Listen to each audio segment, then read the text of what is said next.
For decades, riders were told the same thing: put on a thicker jacket and tough it out. And back then, that advice made sense. Slower bikes, shorter rides, heavier gear, and less time exposed to the wind. But here's the truth: most riders still haven't been told. Thickness doesn't keep you warm at speed. Once you're rolling at highway miles, cold air, moisture, and pressure strip heat away faster than any heavy coat can replace it. Today, we're breaking down what actually keeps a rider warm, why the old advice keeps failing, and the simple shift long-distance riders use to stay comfortable mile after mile. Stick with this to the end. It'll change how you ride in the cold. Why cold still surprises even seasoned riders.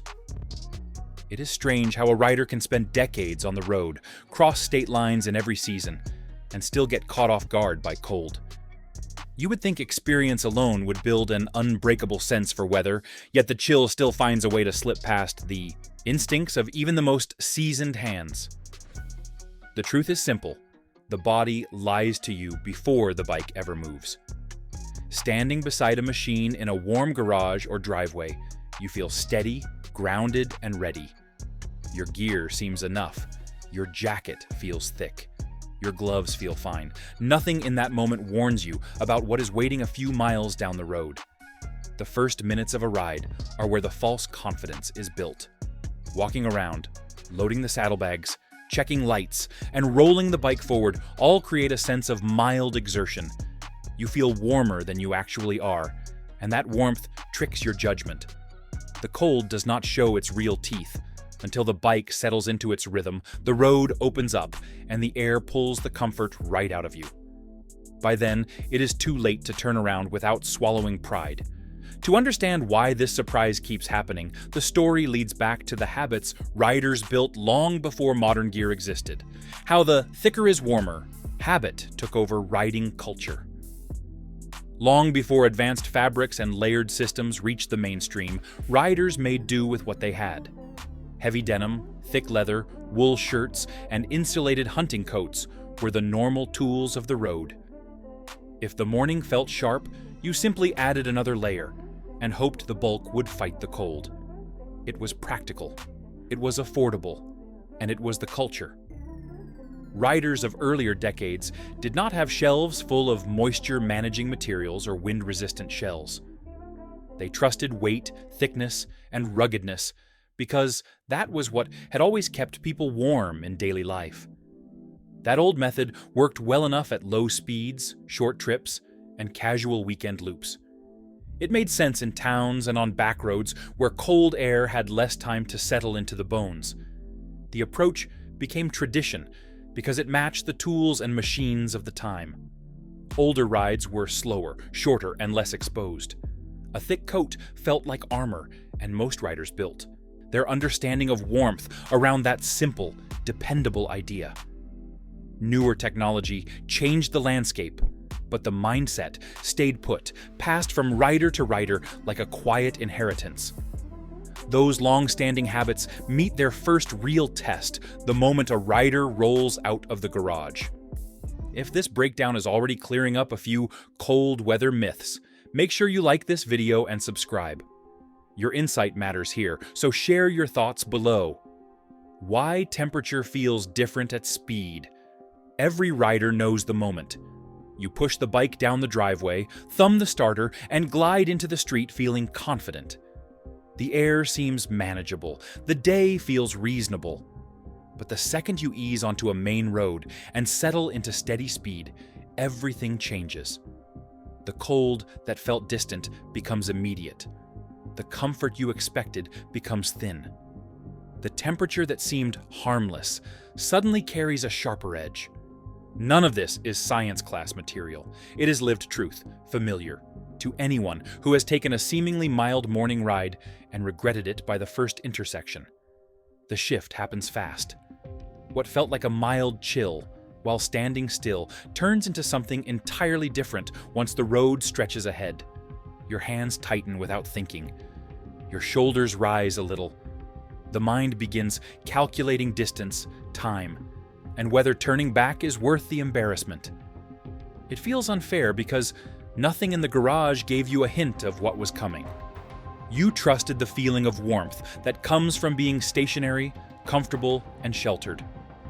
That disconnect between garage temperature and real-world riding temperature is one of the most common traps in cold weather riding.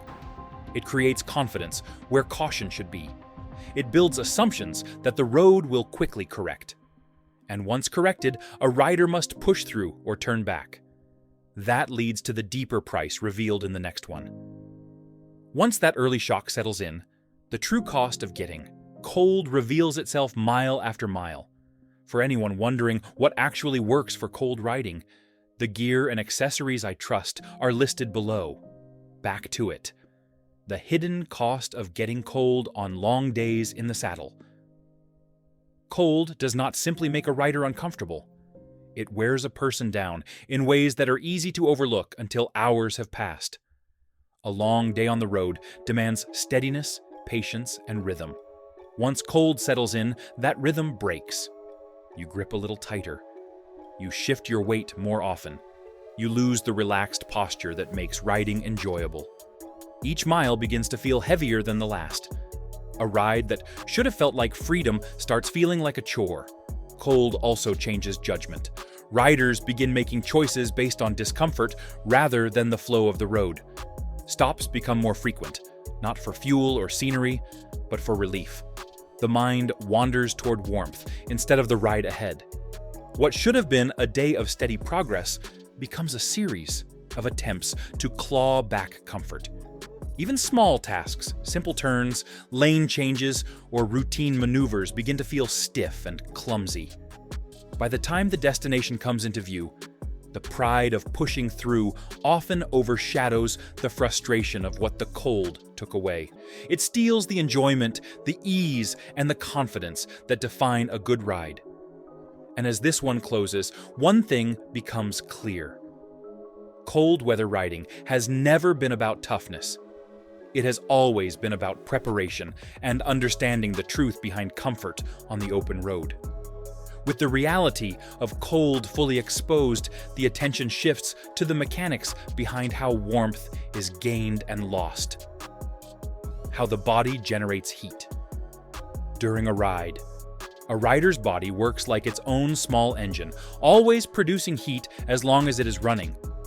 Muscles fire constantly, even when holding a steady position on the bike.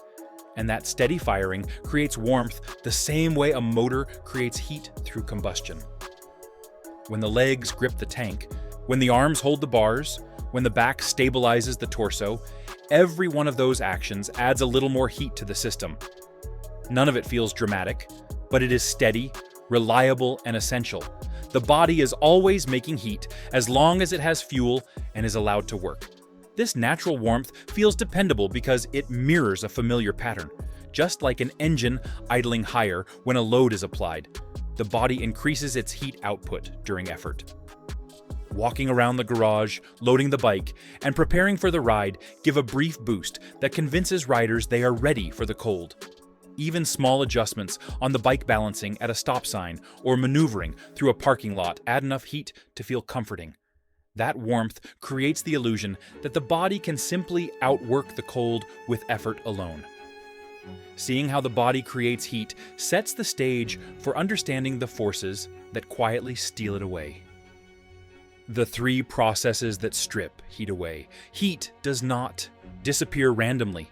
It leaves the body through clear and predictable processes that behave the same whether a person is standing still or riding a motorcycle. The first process is conduction, which happens whenever warmth transfers directly into something colder.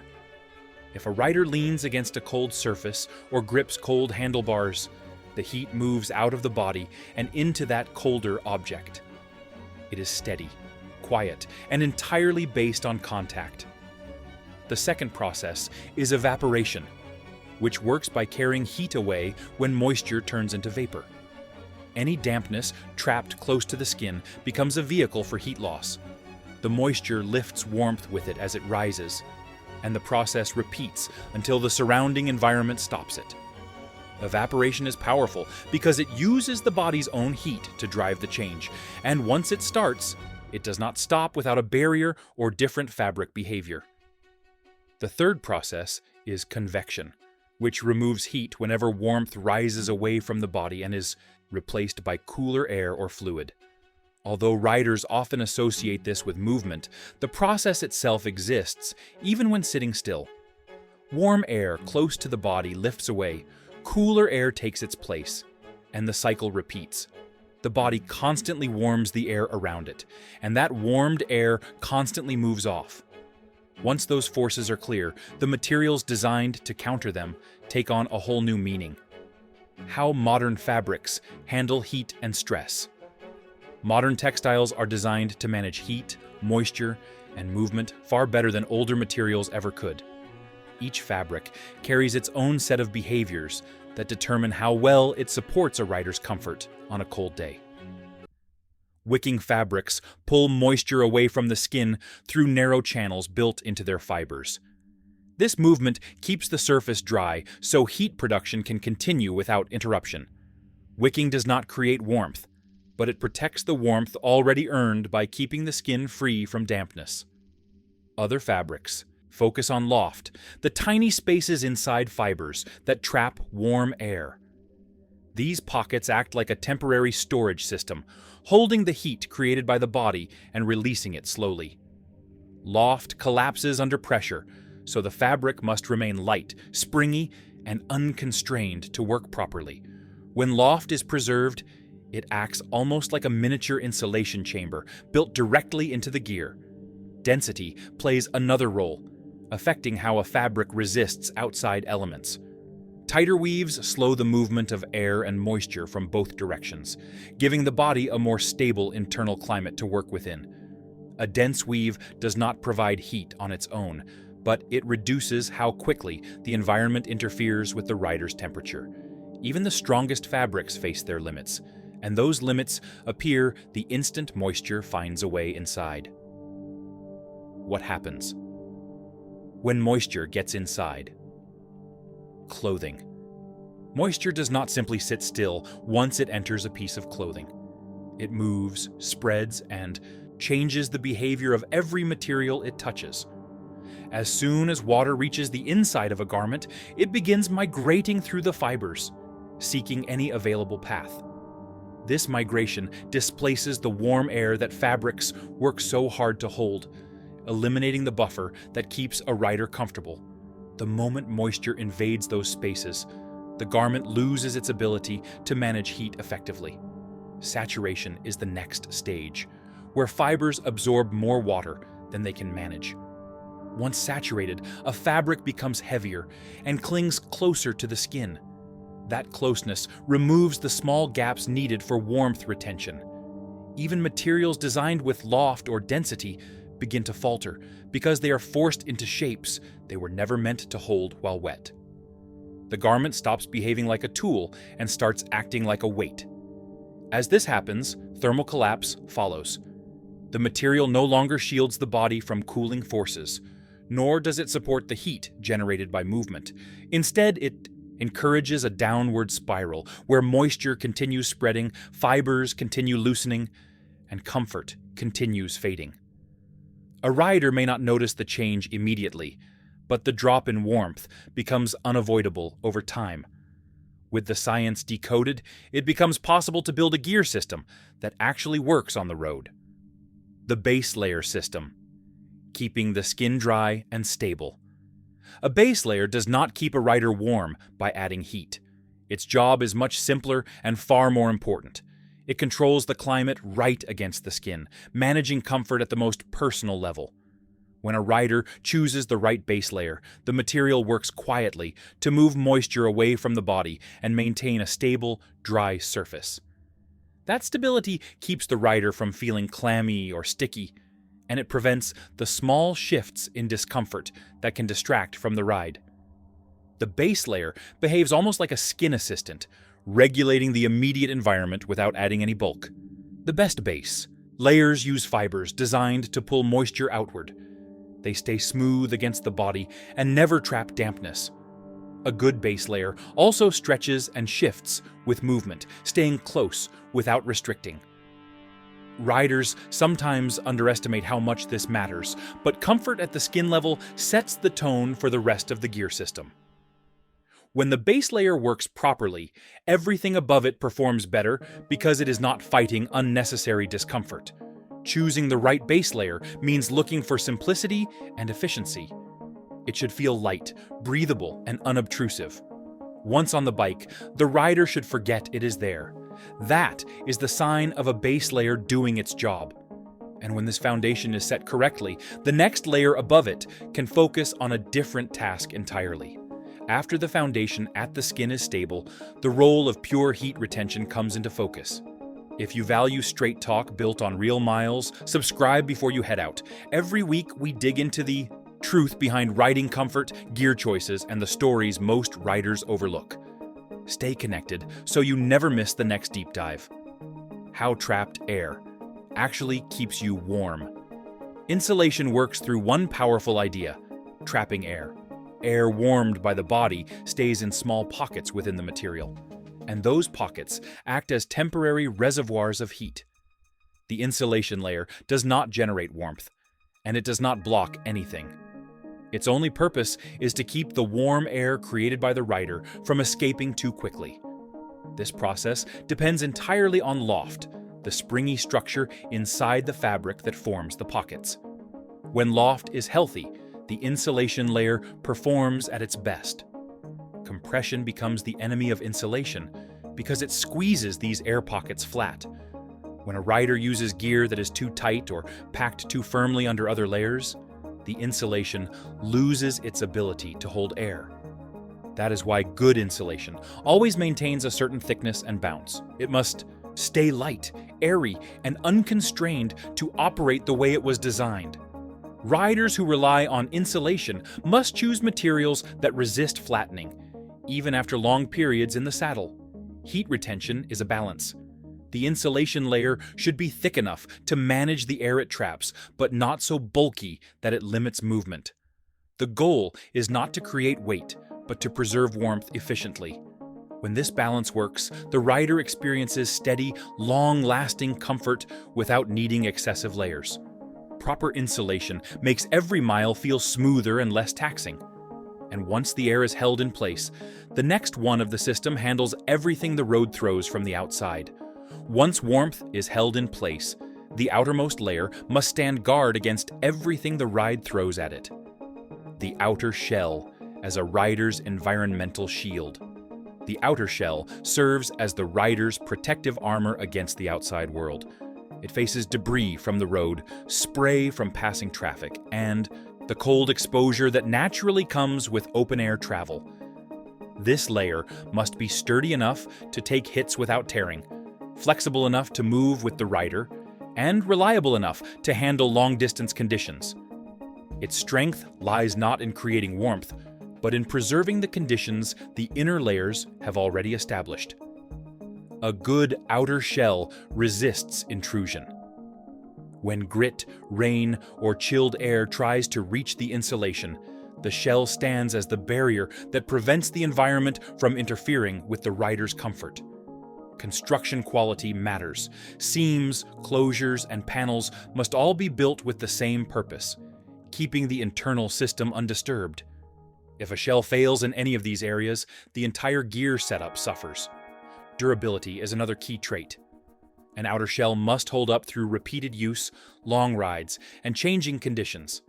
It must maintain structure without sagging or stiffening over time. When chosen correctly, the shell provides peace of mind because it handles the harshest conditions without complaint. Riders who wear a well-designed outer layer feel secure, knowing their gear can take punishment while keeping the inner layers operating as intended. And once these three layers are working together, the final factor becomes something riders tend to overlook.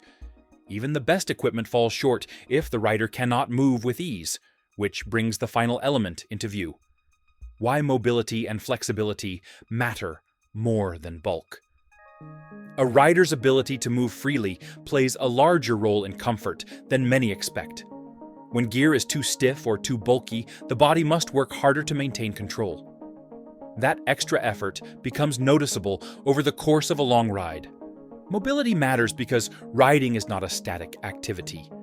Every shift of weight, every lean, every reach for a control requires ease of motion. When gear restricts these movements, fatigue builds quickly. Flexible gear encourages natural posture. It lets the rider settle into the bike without feeling squeezed or constrained. This ease reduces tension in the shoulders, back, and arms, which are the primary contact points for long-distance riding. When the body stays relaxed, control becomes smoother, and the entire ride feels less demanding. Riders with well-fitted, flexible gear often report longer days with less strain, proving that comfort is tied directly to freedom of movement. Bulk, on the other hand, fights the rider. It forces positions that feel unnatural, makes simple tasks cumbersome, and creates resistance during basic maneuvers. Even if heavy gear looks protective, the added stiffness becomes a liability on the road. Comfort is not only about what keeps a rider warm, but also about what allows the body to operate efficiently. With the gear understood, the bigger picture shifts toward the rider's mindset and the world that shapes every mile. Why riders hold on to old habits.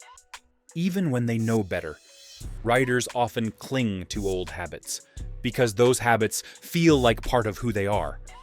A person who has spent decades on the road builds an identity around what has worked before. Even when new ideas make sense, there is a deep instinct to trust the proven ways. That trust is not stubbornness in the negative sense. It is loyalty to the road, loyalty to the lessons learned the hard way, and loyalty to experiences that built confidence long before modern gear existed. It is easy to forget that every habit carries a story behind it, and those stories shape a rider just as much as any machine. Tradition plays its own role. Many riders learned from family members, friends, or fellow travelers who handed down wisdom built from their own years of riding. Those lessons become part of the culture, and culture has a long reach. When someone says, "This is how we always did it," they are not resisting change. They are preserving a memory, honoring mentors, and reinforcing the bond that riding creates across generations. Once personal habits are acknowledged, the land itself steps in to shape a rider's warmth strategy. How terrain, weather, and riding style change warmth needs.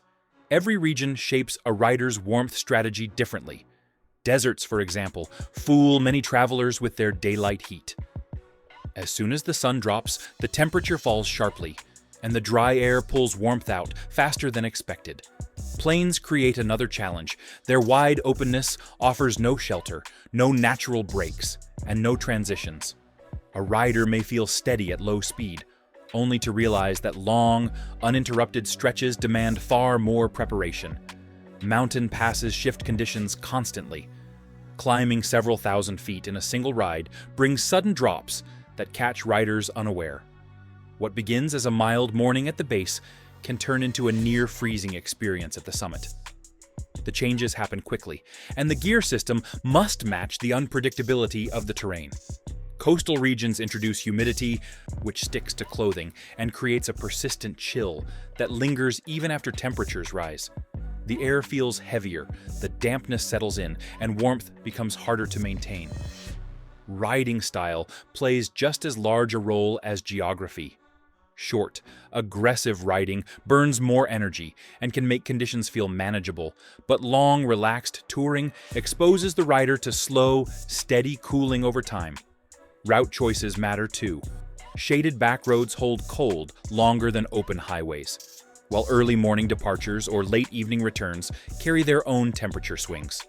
Geography sets the stage, yet the rider's own actions determine how the day truly unfolds. The rider behaviors that keep you warm beyond the gear itself. A rider's actions can reinforce warmth just as powerfully as any layer of clothing. Pacing is the first factor. A steady rhythm keeps the mind calm and the body settled, preventing unnecessary tension that leads to fatigue. When a rider pushes too hard early in the day, comfort drops quickly. Maintaining a smooth, balanced pace allows the body to stay in control without inviting strain. Hydration supports endurance as well. Taking consistent small drinks during stops keeps the body functioning smoothly. A well-hydrated rider stays clearer in judgment and steadier in posture. Even though this has nothing to do with science or physiology discussions, the practical effect is simple: more comfort over time. Brake timing matters too. Short, frequent pauses allow small adjustments, gear checks, and mental resets that prevent discomfort from growing unnoticed. Route strategy shapes the entire ride. Choosing roads with natural pauses, avoiding known cold pockets, and timing departures between the day's coldest points all reduce strain. These decisions work together, guiding every mile toward a single truth at the core of cold weather riding: the big truth. Warmth on the road has never been about piling on more clothing. It has always been about understanding how each decision affects comfort. Layers matter, but they do not stand alone. The environment matters, but it does not control the ride. Habits matter, but they are only part of the equation. The real secret is strategy. A rider stays comfortable not by relying on thickness or quantity, but by choosing a system that works together, moves together, and adapts together. Warmth comes from intention reading terrain, planning the day, adapting to conditions, and choosing gear with purpose. Riders who stay warm are not defined by new equipment, but by understanding how every choice shapes each mile. The old myth of toughness fades as strategy replaces guesswork. With awareness and preparation, the road becomes clarity instead of distraction. Cold weather has a way of telling the truth. It shows which habits still work and which ones have been costing riders comfort for years. Staying warm isn't about piling on gear. It's about understanding what's really happening once the miles add up. If this helped you rethink cold weather riding, hit like and subscribe so you don't miss the next breakdown. And drop a comment below. What was the coldest ride that taught you this lesson? And what bike were you on?